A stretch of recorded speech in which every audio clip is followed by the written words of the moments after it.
నమస్తే, జై స్వరాజ్య world TV Warangal.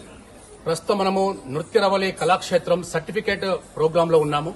So మనతో గురువు గారు, పిల్లలు మరియు వారి పేరెంట్స్ చాలా అధిక మొత్తంలో ఇక్కడ రావడం జరిగింది. ప్రస్తుత సమాజంలో మోడ్రన్ యూరోపియన్ లైఫ్ స్టాండర్డ్ ని మెయింటైన్ చేస్తున్న ప్రజానికం, ఈవెన్ విద్యార్థులు అవన్నీ కాకుండా భారతదేశం యొక్క కల్చర్, సాంప్రదాయం, కట్టుబట్లు దానికి పూర్తి స్థాయిలో ఇండికేట్ చేస్తున్నటువంటి కూచిపూడి భరతనాట్యాన్ని మేము చాలా ఇష్టపడుతున్నాం అని చెప్పేసి ఇక్కడ ఉన్నటువంటి చాలా మంది నృత్య కళాకారులతోటి జై స్వరాజ్య వరల్డ్ టీవీ ఎక్స్క్లూజివ్. ముందుగా జై స్వరాజ్య టీవీ వారికి ఇలాంటి అవకాశం ఇచ్చినందుకు, నృత్యం గురించి అందరికీ చెప్పడానికి సహాయపడినందుకు నా ధన్యవాదములు. నా పేరు రమ్య. నేను నృత్యరవళి కళాక్షేత్రంలో 5 ఏళ్లుగా నాట్యాన్ని అభ్యసిస్తున్నాను. ముందుగా ఈ నాట్యం నేర్చుకోవడమే అదృష్టంగా భావిస్తున్నాను. మనకు 64 కళలు ఉన్నాయి. అందులో నృత్యం అన్ని కళలు కలిగినదనమాట. అంటే పంచమ వేదం అంటారు.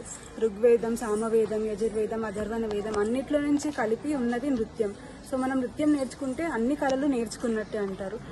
ఈ నృత్యం నేర్చుకోవడం మన అదృష్టమే. ఎందుకంటే ఇంట్లో చాలా బెనిఫిట్స్ ఉంటాయి మనకు. అంటే ఫిజికల్గా కానీ, మన మెంటల్ హెల్త్ కోసం కానీ.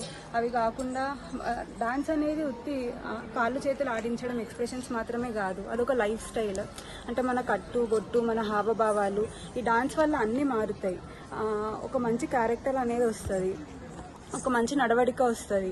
మా అదృష్టం ఏంటంటే మా గురువు గారు డాన్స్తో పాటు మాకు నిజంగా ప్రతి క్లాస్లో ఇలాంటి విషయాల గురించి, మన ఫుడ్ ఎట్లా ఉండాలి, మన అలవాట్లు ఎట్లా ఉండాలి, మనం వేరే వాళ్ళతో ఎలా మాట్లాడాలి అనే చిన్న విషయాల నుంచి డాన్స్ వరకు ప్రతి ఒక్కటి మాకు చిన్నపిల్లల నుంచి కూడా అంత అర్థమయ్యేలాగా చెప్తారు, వివరించి చెప్తారు.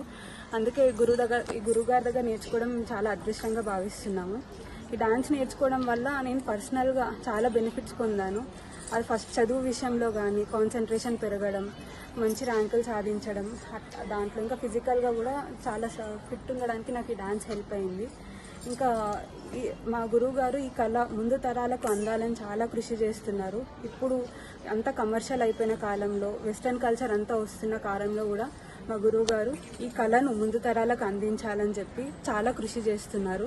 అలాంటి గురువు గారి దగ్గర ఇట్లా నృత్యరవళి కళాక్షేత్రాన్ని ఇన్స్టిట్యూట్లో డాన్స్ నేర్చుకోవడం చాలా అదృష్టంగా భావిస్తున్నాను. ఒక నృత్య కళాకారునిగా ప్రస్తుత సమాజానికి ఇచ్చే మెసేజ్ ఏంటమ్మా? నృత్య కళాకారునిగా నేను చెప్పేది ఏంటంటే, మన సంస్కృతి సాంప్రదాయాలను మనం కాపాడుకోవాలి. అందుకు తోడ్పడేదే మన డాన్స్. ఈ డాన్స్లో అన్ని కళలు ఉన్నాయి. అది కాకుండా అది ఒక జీవన శైలిని కూడా మనకు తెలుపుతుంది. కాబట్టి మనం డాన్స్ చేస్తే మన లైఫ్ అన్ని రకాలుగా బాగుంటుంది. మన సంప్రదాయాన్ని మనం ముందు తరాలకు అందించిన వాళ్ళం అవుతాం.